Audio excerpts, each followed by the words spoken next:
जब घर वाले खुश नहीं है, घर में झगड़ा होगा, घर में झगड़ा होगा तो शांति भंग होगी, शांति भंग होगी तो लक्ष्मी बात छोड़ देगी, लक्ष्मी बात छोड़ देगी, नारद नाचेगा घर में, नारद नाचेगा, काल अपना काम करेगा, झगड़े मुकदमे दुख कष्ट होंगे ना।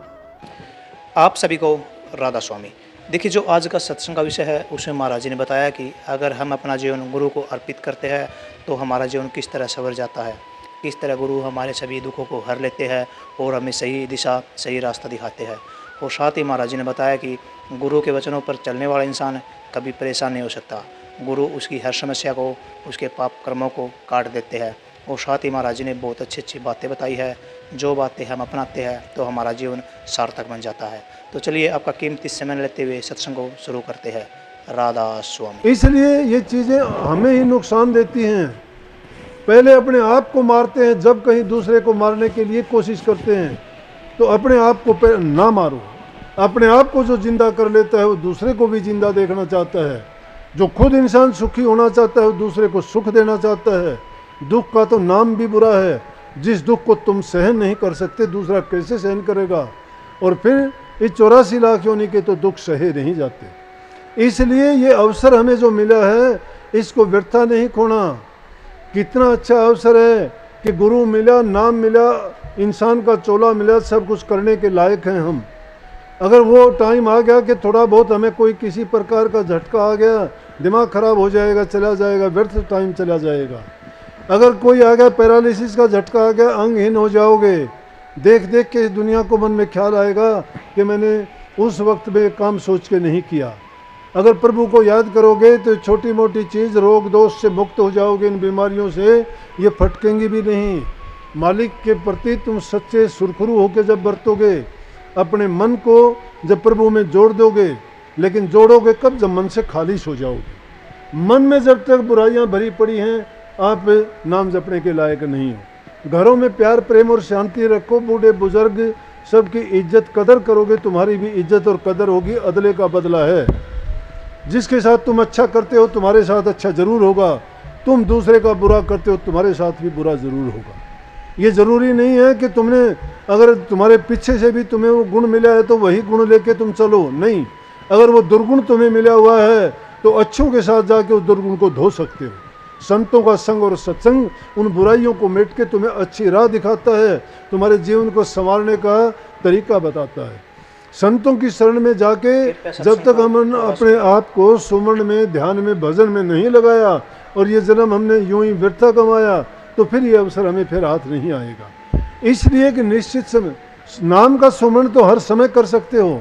और जब किसी शुद्ध और पवित्र चीज़ का नाम तुम लोगे तो धीरे धीरे करके तुम्हारे दिल के अंदर पवित्रता आती चली जाएगी, बुराइयां निकलती चली जाएंगी। आज देखते नहीं हो समाज की क्या हालत है, कितनी बुराइयां। क्यों हमारे बच्चे हमारा कहना नहीं मानते? क्यों लड़के लड़कियां अपनी मनमर्जी के काम करके बाहर चले जाते हैं घर से? उसका कारण क्या है? उसका यही कारण है कि हम संस्कार नहीं दे पाते। हमने उनको ऐसे ही विचारों से पैदा किया है। उनको पैदा करते वक्त हमारे ख्याल विचार अच्छे नहीं थे। एक चोरी के जिसके विचार होते हैं वो चोर पैदा करता है, ठग के विचार होते हैं वो ठग पैदा करता है, लालच जिसके मन में होता है वो लालची पैदा करता है, स्वार्थ होता है वो स्वार्थी पैदा करता है, और जिसके दिल में भक्ति है वो सच्चे इंसान पैदा करता है, जो वहाँ से गर्भ से निकलने के बाद बाहर आके भक्ति करते हैं, नेक काम करते हैं, और वो नेकी करके दूसरों की भलाई करते हैं, अपने जीवन को भी संवारते हैं, और जो उनके संग रहता है उनके भी जीवन को संवार देता है। लेकिन बुराई का अगर संग हमने कर लिया, तुम 20 वर्ष तक अच्छे काम करते जाओ और 5 दिन तक बुरे आदमी का संग कर लिया, 5 दिन में बर्बाद हो जाओगे। इंसान के जब खोटे कर्म लगते हैं तो उसके बस की बात नहीं रहती। उसकी बुद्धि को काढ़ लेता है, बुद्धि पर बैठ जाता है, जो भी वो करवाता है सब गलत करवाता है। क्यों करवाता है गलत? क्योंकि उसने उस पर काबू कर लिया है। उसके विचार और ख्यालात को कभी नहीं सुधरने देता। लेकिन नाम में ही शक्ति है, नाम में ही शक्ति है। अगर तुमने नाम का सिमरन भी शुरू कर दिया तो धीरे धीरे करके वो नाम तुम्हारे अंदर की सफाई करेगा। अंदर की जब सफाई होगी तो बाहर तुम्हारे कर्म में भी प्रकट हो जाएगी। लेकिन बाहर तुम्हारा कर्म, तुम्हारी आंखें, तुम्हारा चेहरा, तुम्हारा विचार और तुम्हारा ख्यालात बता देगा तुम्हारे दिल में क्या संघर्ष है, तुम्हारे दिल में क्या चल रहा है, किसके प्रति क्या ख्याल है। वही तुम्हें लेके डूब जाएगा, वही मार देगा, दूसरे को ज़रूरत नहीं है। क्यों? वो तो इस बारे में ख्याल ही नहीं करता। इसलिए ख्याल से अच्छे बनो, कभी भी बुरे ख्यालात को अपने मन में जगह ना दो। अच्छे संकल्प उठाओ, अच्छे विचार रखो और अच्छी भावनाएं मन के अंदर रखोगे तो दिल के अंदर बुराइयों की सफाई हो जाएगी और अच्छे कर्म हमारे हृदय में आ जाएंगे। नित्य प्रतीक नाम का सुमन तो आप कर ही सकते हो, लेकिन साथ ही साथ जब एकांत में बैठ के तुम समाधि लगाते हो या जिसको हम ध्यान कहते हैं ध्यान लगाते हो, उसमें ऐसे एकाग्रचित हुआ करो, चाहे थोड़े टाइम के लिए क्यों ना बैठो, उस टाइम में भूल जाया करो अपने आप को, भूल जाया करो आप क्या करते हो। सोचना छोड़ दो कि दुनिया में कुछ है या नहीं है, ये भी भूल जाओ कि तुम क्या करने लगे और क्या। सिर्फ एक ही चीज़ तुम्हारे मन में रह जानी चाहिए, तुम्हारी लो अंतर में जब उस मालिक की ओर जुड़ जाएगी तो तुम्हारा अपना ख्याल भी नहीं रहेगा, दूसरी चीज़ों को भी नहीं रहेगा। अगर ऐसा ध्यान तुम्हारा पल दो पल के लिए भी लग जाएगा तो मैं कहता हूँ तुम्हारा जीवन सफल हो जाएगा। लेकिन उसके लिए प्रयास करो। ये तो हो नहीं सकता कि सारी बुराइयाँ तो भरी पड़ी है अंदर में, राधा स्वामी। सारी एक तलवार पे जंग लगा पड़ा है और उस तलवार से तुम करना चाहते हो युद्ध, उनसे सिर काटना चाहते हो किसी के, उसमें जंग लगा हुआ, वो क्या काटेगी? पहले उस जंग को साफ किया जाए। हृदय रूपी बर्तन में बहुत विकार भरे हुए हैं, जब तक वो विकार हमारे नहीं निकल जाते, वो बुराइयां जब तक बाहर नहीं आती हैं, और वो बुराइयां बाहर कैसे हैं? नेक काम करने से। उन नेक काम करने के लिए सेवा के काम बताए गए हैं, और सेवा में सबसे पहले तन की सेवा है, दूसरी मन की सेवा है और तीसरी धन की सेवा है। ये सेवा जब करोगे तब कहीं सुरत की सेवा का नंबर पड़ेगा। अगर तुम सीधे ही 5वें लोक में जाना चाहते हो, नहीं।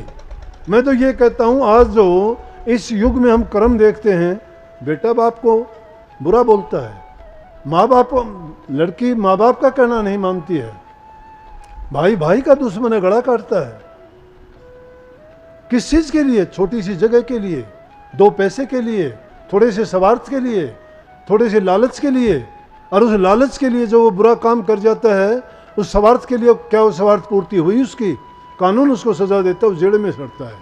वो चीज़ें वहीं बर्बाद होती हैं जिसके लिए उसने किया था, उनका उपयोग और वो लाभ नहीं ले पाया, लेकिन उसको जेल मिली, उसके बदले में यहाँ दंड मिला और आगे जाके नरकों में जाना पड़ेगा, वो दंड उसका बाकी रहा। इसलिए किस लिए बुरे काम करते हो? क्यों पाप कमाते हो? ऐसा काम क्यों करते हो कि जिसके कारण तुम्हें इतने कष्ट और दुख उठाने पड़ते हैं? इसलिए मेरे दिमाग में आई एक दिन बात, मैं संतों ने हमारा इतिहास, हमारे धर्म ग्रंथ जितने भी हैं, वो तो कहते हैं कि 4 युग थे। 4 युग में सतयुग था, त्रेता था, द्वापर था, कलयुग था। लेकिन कलयुग का भी अंत आ गया, ये तो पाप युग हो गया, 5वां युग और आ गया। कहाँ से आ गया ये? वो 4 युग तो खत्म हुए, ये पाप युग चल रहा है। और इस पाप युग में हम सोच सकते हैं कि इतनी भक्ति हम नहीं कर सकते, इतनी भक्ति नहीं कर सकते जो पुराने ज़माने में हुए संतों ने की। लेकिन ना तो उतनी ताकत, ना वैसे हालात, लेकिन इतना जरूर कर सकते हैं कि बुरा करने से बच सकते हैं। तो इसे पाप युग में अगर तुम पाप करने से भी बच जाओगे तो भी तुम्हारा कल्याण है। पाप करने से भी बच जाओगे। नए नए तरीके पाप के हैं, अनेक प्रकार के पाप फैलते जा रहे हैं, बढ़ते जा रहे हैं। बुराइयां हैं समाज में, नशों की आदत बच्चों को इतनी कि जहाँ देखते हैं कोई शराब पीता है, कोई सुल्फा गांजा पीता है, और नई नई पता नहीं क्या क्या बीमारियाँ लगी हुई हैं। उनके कारण, नशे के कारण घर बर्बाद हैं, जन्म बर्बाद हैं। एक नहीं आदत एक आदमी में है, दुखी कितने आदमियों को करता है। अगर एक आदमी सुखी हो जाए तो कितने आदमियों को सुखी कर देता है वो। अगर गुरु का प्यारा हो तो लाखों करोड़ों जीवों को तैरने वाला बन जाता है वो। अरे दुनिया में जीना तो 2 ही दिन है, कबीर साहब ने कहा। तो उस 2 दिन के जीने में ऐसी नेक काम क्यों न करके जाओ तुम। आप समारे मैं मिलिया सुख होई, जो तू मेरा होए रहे तो सब जग तेरा होई। आप समारे, अपने आप को संवारो। आप समारे मैं मिलिया, परमात्मा का तुम्हें अपने आप को संवारोगे तो तुम्हें मैं मिल जाऊंगा, और मेरे मिलने के कारण तुम्हें सारे सुख मिल जाएंगे। और सारे सुख मिल जाएंगे, और मैं जब तुम्हें मिल गया तो तू मेरा जब हो गया तो सारी दुनिया ही तेरी होगी, क्योंकि मैं दुनिया का मालिक हूँ। तो वो सारी दुनिया का मालिक है, उसको क्यों भूलते हो, उसको क्यों याद नहीं करते? अरे उसको याद करोगे तो सब कुछ तुम्हारा ही तुम्हारा है। ये ना सोचो हम तो छोटी सी चीज़ को अपना के कहते हैं ये मेरा है, मैं मेरी का रोग है दुनिया में, मैं मेरी को त्यागो ना, ये तेरा है, सब मालिक का है, किसी का नहीं। बताओ कोई लेके गया हो तो बदलाव यही होते रहते हैं, कभी ये इस तरफ हो गया, कभी उस तरफ हो गया, कभी ऊंचा हो गया, कभी नीचा हो गया, कभी कुछ तो कभी कुछ। ये प्रकृति का नियम है, एक जगह से उठाती है दूसरी जगह उसको रख देती है, एक को बिगाड़ती है दूसरे को संवारती है। इस देश को उजाड़ के चले जाओगे, उजड़े हुए को जाओगे बसा दोगे। तो जिस जगह पे हम आए हैं, जिस युग में हम हैं, ऐसा युग मुड़ के फिर भी नहीं आना है। अब संतों का युग है, लेकिन बचो पाखंडी गुरुओं से और बनावटी धर्मों से और लिपापोती की बातों से। ये तुम्हें बातों में फंसा के तुम्हें लूटते हैं, ठगते हैं, बर्बाद करते हैं जीवन को। अगर तुम्हें सच्चा गुरु नहीं मिलता, उनको छोड़ते हुए देर ना करो। अगर हमसे भी आपको कोई फायदा नहीं होता, मत आया करो मेरे पास भी। जिसको फायदा नहीं होता मत आओ। कई आके मुझे शिकायत करते हैं कि मेरा घरवाला मुझे नहीं आने देता शराब। मैं कहता हूँ, कहती है कि वो शराब पीता है, जुआ खेलता है और हमारे सत्संग में आने से भी मना करता है। माँ वो तो उसका खोटा कर्म। पहले एक शब्द गाया कर दे, रे तेरी श्यात कसोती राम नाम न कैसे माड़ा, रे तेरी श्यात कसोती राम नाम न कैसे माड़ा, आपे को तो भगत कुहावे संतान के लंगवाड़ा, अगले जन्म में रीछ बनेगा तेरा सिर पाड़ेंगे गाड़ा, रे तेरी शात कसूती राम नाम ने कैसे मड़ा, लूट लूट धन इकट्ठा कर लिया मार मार के धाड़ा, लूट लूट धन इकट्ठा कर लिया मार मार के धाड़ा, धर्मराज के होगी पिटाई करके बदन उघाड़ा, रे तेरी शात कसूती राम नाम कैसे माड़ा, रे तेरी शात कसूती राम नाम ने कैसे माड़ा। फिर के कहे, कोई कम देवी से दे, कोई कम भूत से दे, कोई कम देवता से दे। देवी से दे, देवता से दे, तू कर्म का माड़ा, कर्म माड़े करता है तू, से देंगे ये। देवी से दे, देवता से दे, तू कर्म का माड़ा, पाप का पीसा लगे पाप में दवा लगे नहीं झाड़ा, रे तेरी शात कसूती राम नाम ने कैसे मोड़ा। उन लोगों की तो शात कसूती है, खोटा वक्त है, कौन समझा दे। जो राम नाम को माड़ा कहते हैं, गंदी चीज को अच्छा कहते हैं, बर्बादी के रास्ते पर चलते हैं, नेक काम की ओर जाते हैं, उनसे तो ईर्ष्या करते हैं, उनकी बुराई करते हैं, निंदा करते हैं। मैं कहता हूँ निंदा से ना डरा करो। मेरी जिनने निंदा करी मैं उतना ही बढ़िया होंदा गया। क्यों मैं डरने लग गया कि भाई कदे तेरी निंदा करें, कभी ना आ जा कोई। जितने निंदक मेरे बनते गए उतना अच्छा काम होंदा गया। आप प्रचार करें मेरा, जितना प्रचार करते गए उतना ही बढ़ते गए। कोई कहे नहीं बोला हम सेवा न्यू नहीं न्यू लिया करा, कोई कह राधा स्वामी मताड़े से कोई नहीं, वो कहने वाले भाई आप ठीक ठाक हो गया, हम तो किसी ने कही को नहीं कुछ भी। क्यों कहा किसी ने, फिर तो हम भी उन जैसे हो गए। हमारे पास जो अच्छा है वो अच्छा देंगे। तो मैं ये सलाह देता हूँ कि आपके घर में, आपके घर में रहने वाली चूहिया भी खुश हो तो आया करो, नहीं ना आया करो, दुख होगा तुमने। जब घर वाले खुश नहीं है, घर में झगड़ा होगा, घर में झगड़ा होगा तो शांति भंग होगी, शांति भंग होगी तो लक्ष्मी बात छोड़ देगी, लक्ष्मी बात छोड़ देगी, नारद नाचेगा घर में, नारद नाचेगा, काल अपना काम करेगा, झगड़े मुकदमे दुख कष्ट होंगे ना। यहाँ वो लोग आओ जिनके घर के सब खुश हैं, यहाँ वो लोग आओ जिसको फायदा होता है। अगर किसी को नुकसान होता है, किसी को बुरा लगता है, तुम्हें अगर कोई शिक्षा अच्छी नहीं लगती तो उसके बोझ ना मरियो, यहीं छोड़ के चले जाइयो। हम आपको अच्छी से अच्छे शिक्षा देने का प्रयास करके आपके जीवन को संवारने का काम करते रहेंगे, जितना भी हो सके। मालिक की मौज होगी उतना काम करेंगे, लेकिन पहली चीज़ है कि अपने घरों में सबको खुश करके तब आओ। तो कुछ दिन में आपको पता लग जाएगा अगर उनमें समझ अक्ल होगी तो उन पर भी मालिक कृपा करेगा। तुम्हारे नाम के अंदर शक्ति है, तुम नाम का सुमरण किया करो और उसमें किया करो, मेरे घर वालों के भी ख्याल अच्छे करो। तो एक फैसला कर देगा, या तो इधर ने एक फैसला हो जाएगा।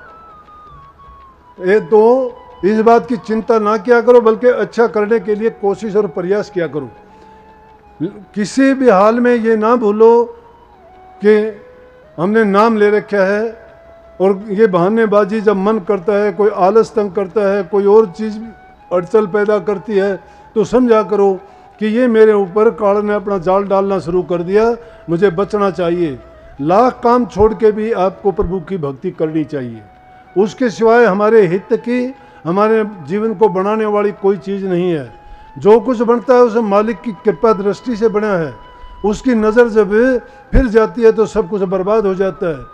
इसलिए उसकी रजा में राजी रहना, उसके हुक्म के अंदर चलना, बुराइयों से बचना, अच्छे धर्म के कार्य करना, दूसरों के हित के काम करना, भूखे गरीब की मदद करना, दान पुण्य करना, ये इंसान के सामाजिक दायित्व हैं।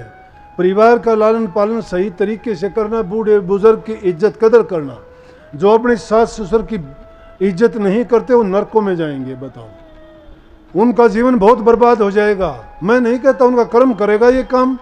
अपने बूढ़े बुजुर्ग माँ बाप को तुम घरों में अगर सख्त कड़वा वचन भी बोलते हो तो भी तुम्हें परिणाम उसका बहुत बुरा मिलेगा। वो हमारे देव तुल्य हैं, परमात्मा के तुल्य हैं। उनकी पूजा करो, उनकी सेवा करो, उनसे प्रेम करो, और जितना कर सकते हो उनके लिए आप अच्छा करने की कोशिश करो।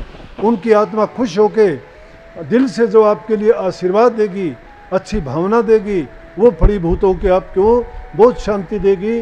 और आप, मैं कहता हूँ, भक्ति करने वाला शायद चूक जाएगा, सेवा करने वाले का फल कभी उससे धोखा नहीं करेगा। इसलिए जो मालिक का हुक्म है, सतगुरु का जो जितना भाई आपके प्रति उन्होंने ये मुझे आदेश किया, मैंने बोल दिया, कृपा उनकी है। मैंने गुरु की ताकत को हर रूप में पाया है। जब भी मैंने याद किया, सच्चे दिल की बात यह है कि जब भी मैंने याद किया, जब भी कोई आफत आई, जब भी कोई मेरे साथ ऐसी बात हुई, बस उन्हीं का ख्याल। और देखते ही देखते मेरे तो सब के सब काम ऐसे संवारे हैं कि रोज़ाना कितने अगर गिनती करवाने लगूं तो किताब के ग्रंथ छपी है। लेकिन कहने की ज़रूरत ही नहीं है। अब आप अपनी आंखों से देखते हो कितने जीव फायदा उठाते हैं, उनकी ताकत ही तो काम करती है। वो अदृश्य रूप में वही काम करते हैं। उनकी ताकत जीवों के कल्याण के लिए ही सारे रूप में प्रकट होकर काम करते हैं, वो चाहे किसी भी रूप में हो। तो सच्चा ख्याल जो अपने गुरु में रखेगा, पूरी श्रद्धा विश्वास और यकीन के साथ उनको याद रखेगा, उनकी बताई हुई बातों को मन में रखेगा। मन में रखने का मतलब अपने जीवन को उनका आधार बना के उन पर चलेगा, उनका पालन करेगा, तो निश्चित रूप से उन जीवों का कल्याण होगा। ये मैं दावे से कहता हूँ। लेकिन अगर कोई अपने मन में धोखाधड़ी रखेगा, ख्याल दूसरे रखेगा, तो भाई उसका परिणाम दूसरा ही होगा। वो फिर दोष ना देना, क्योंकि उस बात को समझने में ये गलती ना करना कि ऊपर से जबान से कुछ कहते रहो, दिल में कुछ होगा। दिल में होगा वो बात प्रकट होगा, जबान से होने वाला तो झूठा होगा। सुबह से लेकर शाम तक कितना बोलते हैं, लेकिन अंदर में अंतर की आवाज़ झूठ नहीं होती। वो तो तुम्हें पाप कर्म करते हुए भी रोकती है कि ना करे ऐसा, फिर भी कर जाते हो, इसलिए वो झूठी नहीं है। उसको जब आप संभालोगे, समझोगे और उसके अनुसार जब चलोगे, तो निश्चित रूप से पाओगे कि आपका जीवन एक सही दिशा में जा रहा है। और उसको तो मैंने जो बात कही थी, विवेकानंद जी ने कहा था कि उठो, चलो, और जब तक चलते रहो, जब तक अपने लक्ष्य को प्राप्त ना कर लो। हमारा लक्ष्य क्या है कि उस मंजिल को पाना, प्रभु के चरणों में पहुंचना। और वो पहुंचने के लिए हमें रुकना नहीं है, बैठना नहीं है। अभी उस शब्द में इन्होंने गाया था ना, सो सो के करे सोवत आवे नींद, कही थी ना। ये कहने का मतलब था हम आलस में, सोने में, स्वाद में और दूसरी चीज़ों के रसों में जीवन को बर्बाद करते हैं। उनका मतलब है कि तू इन चीज़ों को छोड़ के भज हंसा हरि नाम जगत में जीवन थोड़ा। उस मालिक को याद करो, उसी की भक्ति करो, उसी सारे काम सरेंगे और वही हमारी संभाल करेगा और उसी से हमारा कल्याण होगा। सबको बहुत बहुत आशीर्वाद, सबको राधा स्वामी। मालिक आपको भक्ति करने की शक्ति दे, आपके विचार अच्छे रखे, बुराइयों से बचाए और सच्चाई के रास्ते पे चलाए। सत्संग राधा। को पूरा सुनने के लिए आपका बहुत बहुत धन्यवाद। हम आशा करते हैं आपने सत्संग को बड़ा ही ध्यान से सुना हुआ। कृपया सत्संग में जो बातें महाराज जी ने बताई है उन बातों को अपने जीवन में अवश्य उतारिए और अपने जीवन को सफल अवश्य बनाइए। और साथ ही अगर आपको महाराज जी का प्रवचन अच्छा लगा तो कमेंट में राधा स्वामी लिखकर पुण्य भागीदार अवश्य बनिए। मिलते जल्दी एक नए सत्संग के साथ, तब तक के लिए राधा स्वामी।